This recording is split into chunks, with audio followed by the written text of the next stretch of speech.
Assalamualaikum warahmatullahi wabarakatuh. Perkenalkan, nama saya Elsa Murdia Putri, NPM 201001211198.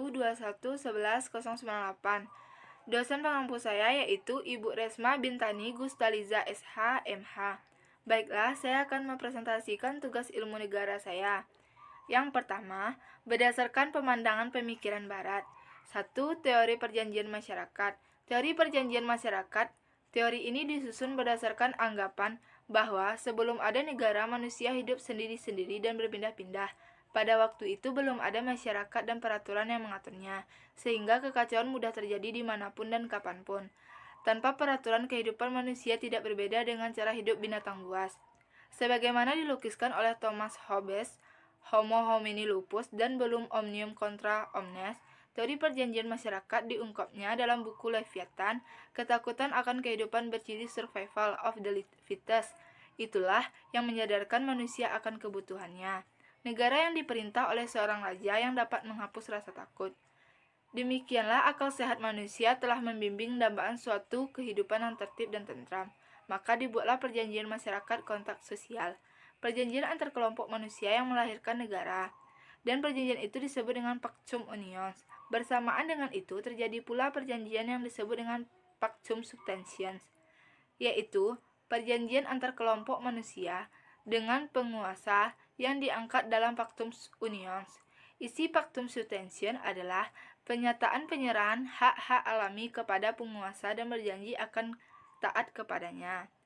Yang kedua, teori ketuhanan. Teori ketuhanan dipelopori oleh Augustinus Friedrich Julian Stark Cronenberg. Teori ini muncul seiring dengan lahirnya agama Kristen dan Islam.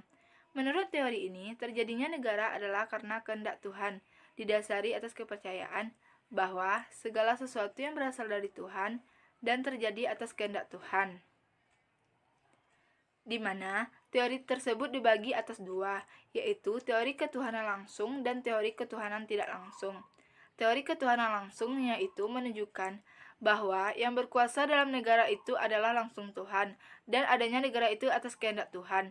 Yang memerintah adalah Tuhan. Ajaran-ajaran menanamkan kepercayaan pada rakyat, dan kepercayaan tersebut membuat rakyat menjadi bangsa yang kuat.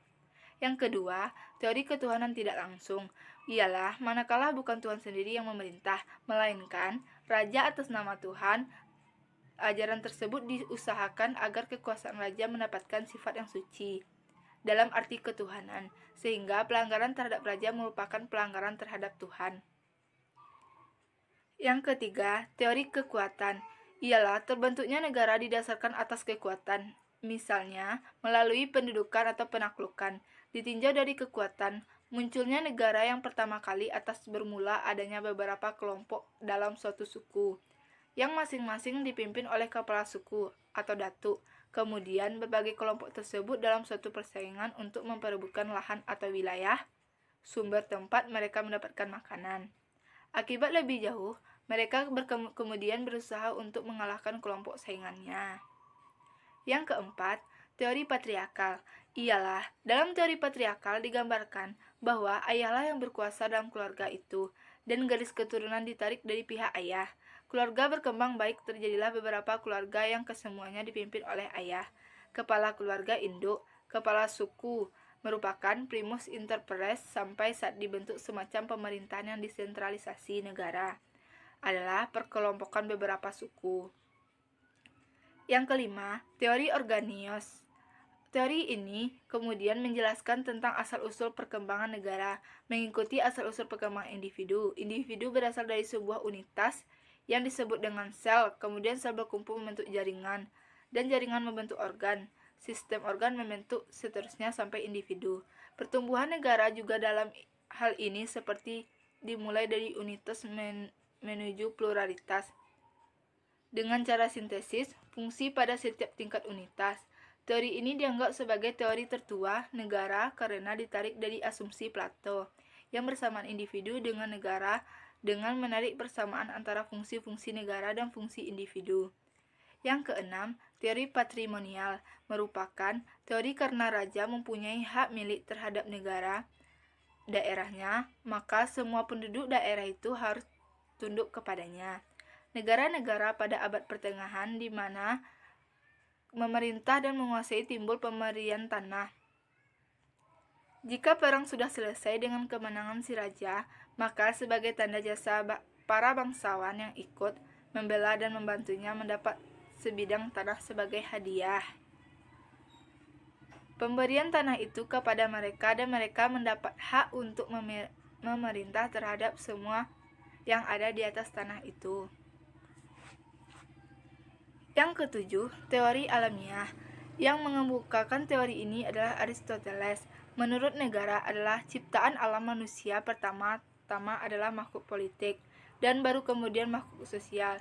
Maka manusia ditakdirkan untuk hidup bernegara. Negara adalah organisasi yang rasional dan etis yang memungkinkan manusia mencapai tujuan dalam hidupnya untuk mencapai yang baik dan adil. Ke-8, teori historis ialah bahwa negara sebuah organisasi sosial tidak dibuat akan tetapi tumbuh berdasarkan evolusi kehidupan manusia. Dalam hukum evolusi, lembaga-lembaga sosial mendapatkan keniscayaan dan sangat bergantung pada kondisi, waktu, dan tempat di mana evolusi itu bergantung. Lembaga sosial merupakan keniscayaan untuk memenuhi kebutuhan manusia yang hadir dan bertambah mengikuti perubahan yang terjadi. Teori terbentuknya negara secara historis sama dengan teori terbentuknya negara secara faktual, sebab sejarah terbentuknya negara yang dikemukakan itu secara metoda berdasarkan fakta-fakta bukan idealis, konseptual atau gagasan belaka.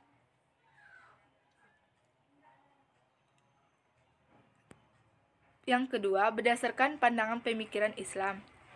Yang pertama, Ibnu Abi Rabbi berpandangan bahwa manusia membutuhkan orang lain dalam memenuhi kebutuhan alaminya. Ia tidak mungkin memenuhi sendiri, oleh karena itu, sebagian manusia membutuhkan sebagian lainnya. Saling ketergantungan ini menyebabkan sebagai besar mereka berkumpul di suatu tempat untuk melakukan transaksi. Mereka lalu mendirikan kota sebagai tempat untuk melakukan barter. Kebutuhan-kebutuhan yang mendorong manusia untuk berkumpul dan membentuk suatu negara.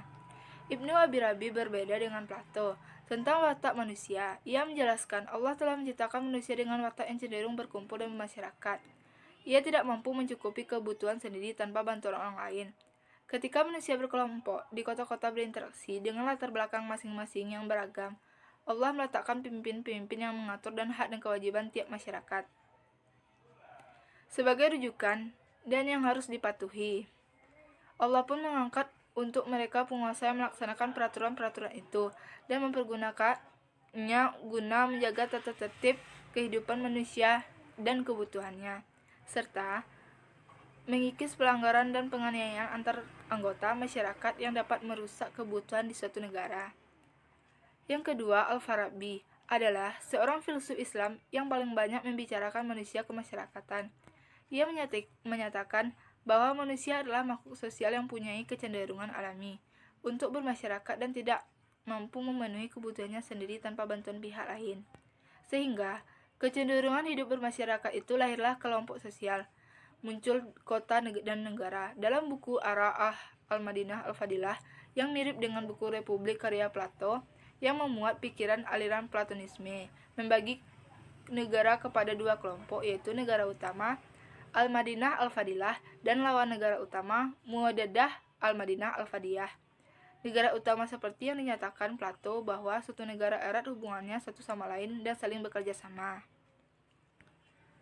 Negara utama mempunyai warga dengan fungsi dan kemampuan yang tidak sama satu sama lain dan bekerja sesuai dengan keahlian kecakapan masing-masing yang dijiwai dengan rasa tanggung jawab dan setia. Yang ketiga, Al-Mawardi. Al-Mawardi yaitu tentang ilmu tata negara yang berkepemimpinan di mana semua tertuang lewat tinta-tinta dalam karyanya. Al-Ham Al-Sultaniyah, karya yang sangat prestisius yang mengandung banyak pedoman bernegara bagi siapapun yang membacanya. Contoh-contoh kaidah dari Al-Quran, hadis ia sematkan dalam magnum opusnya. Pembahasan intim serta beluk-beluk tentang bagaimana cara memilih pemimpin yang sesuai yang ia jadikan bab pertama di buku ini.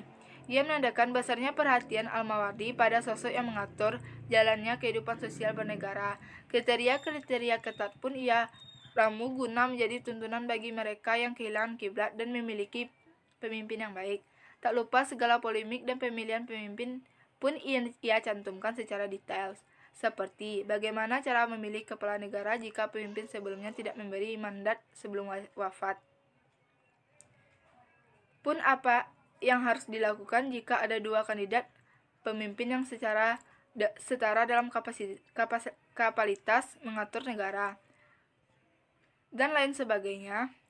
Al-Mawardi juga membahas secara terperinci oknum-oknum yang memiliki tanggung jawab membantu kepala negara. Bab 2 ia penuhi dengan tata cara memilih menteri-menteri di mana tugas utama mereka adalah membantu pimpinan dalam bidang mereka masing-masing.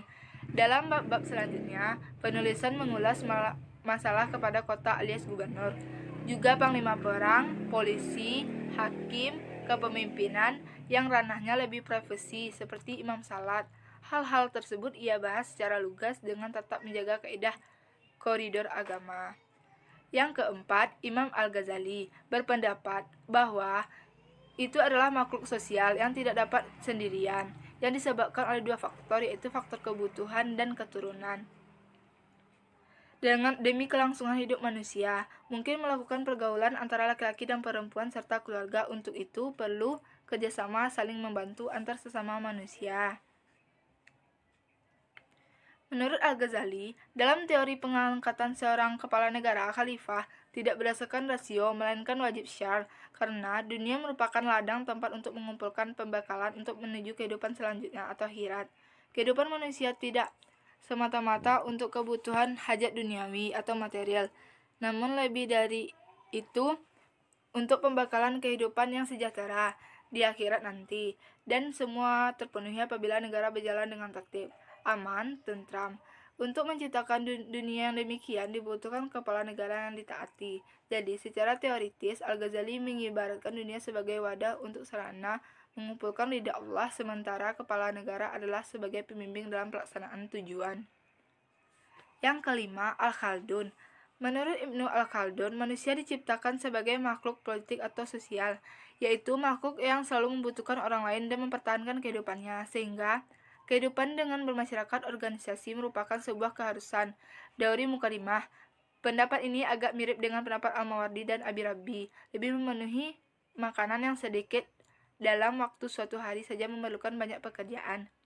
Manusia memerlukan bantuan dalam hal pembelaan diri terhadap ancaman bahaya. Hal karena itu, Allah ketika menciptakan semesta telah membagi-bagi kekuatan atas makhluk-makhluk hidup. Bahkan, banyak hewan-hewan yang mempunyai kekuatan yang lebih dari yang dimiliki manusia. Dan watak agresif adalah sesuatu yang alami bagi setiap makhluk. Oleh karenanya, Allah memberikan kepada masing-masing makhluk hidup suatu negara, badan yang khusus untuk membela diri. Dan manusia diberikan akal atau kemampuan berpikir dan dua buah tangan oleh Tuhan.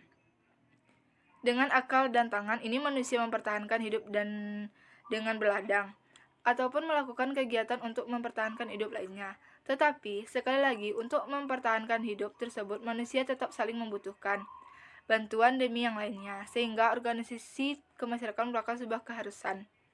Tanpa organisasi tersebut, eksistensi manusia tidak akan lengkap, dan kehendak Tuhan yang mengisi dunia ini dengan umat manusia, membiarkan berkembang biak sebagai khalifah, tidak akan terlaksana. Mukadimah.